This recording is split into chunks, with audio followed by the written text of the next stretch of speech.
नमस्कार. आपण ह्या AGMला सगळे आलात. काही चांगले मुद्दे पण मांडले आणि अत्यंत कन्स्ट्रक्टिव्हली मांडले. पुढल्या वेळेला निश्चित त्याची नोंद होऊन चांगली सुधारणा होईल. Good evening again. I stand here with mixed feelings. It's a great opportunity to lead the organization which works for progress and prosperity of Maharashtra. But on the other hand, the task is daunting. To step into the shoes of many a legendary predecessors is an uphill task. But as Walt Disney said, if you can dream it, you can do it. Honorable Member of Parliament Shri Anilji Desai, respected Mr. John Whitaker, my office bearer colleagues on dais, members of the Governing Council, past presidents, fellow members, distinguished guests, friends and family members. It is with great sense of responsibility and commitment that I assume the charge of presidency of Maharashtra Chamber of Commerce, Industry and Agriculture. I feel greatly honored and I am indebted to all of you for giving this opportunity. Maharashtra Chamber has a great history of 87 years, being founded by visionary late Shri Shet Walchand Virachan, followed by legends like Baba Saheb Danukar and many other visionary leaders from trade and industry. We heard Honorable Minister address several issues, and we can see that as Make in India, ease of doing business, single window, maximum government, minimum governance become a reality and start showing marks on the ground, it will affect our business like never before. Probably this change would be more disruptive than the liberalization of 1991.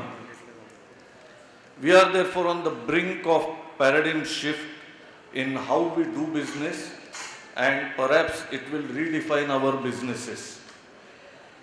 The changes can be more than the hint of which we have. While we are at the threshold, those of us who are able to see the changes ahead of others and those of us are able to respond to the changes on the horizon sooner than the rest will make the best of it.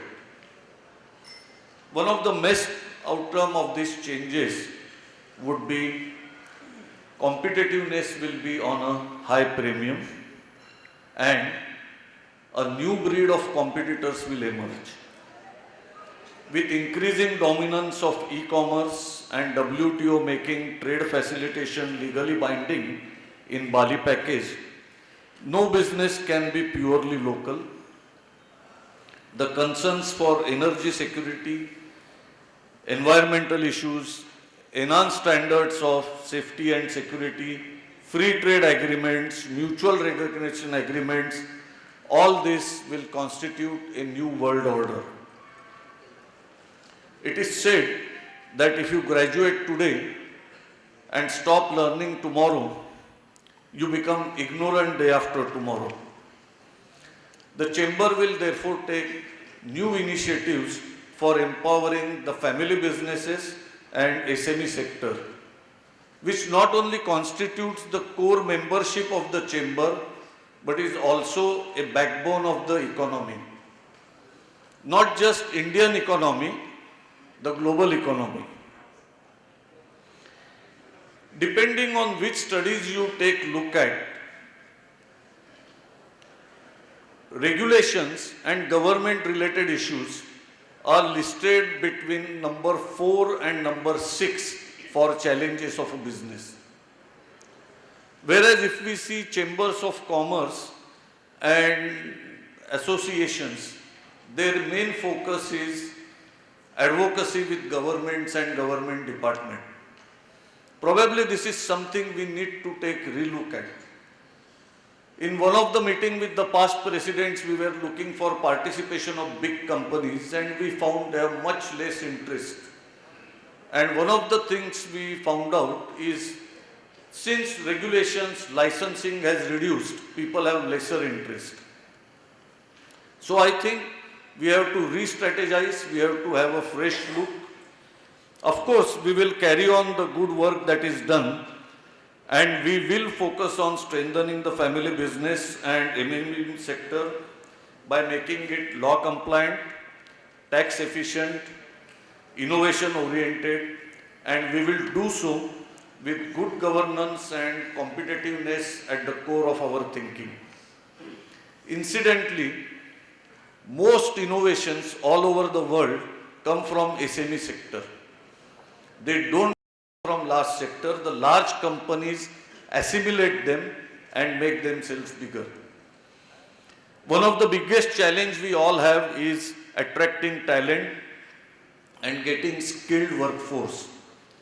The chamber has now engaged with the institutions of education and government, and we are working on curriculum and internships. So we will have a greater industry interface and we will have good supply of talent in future.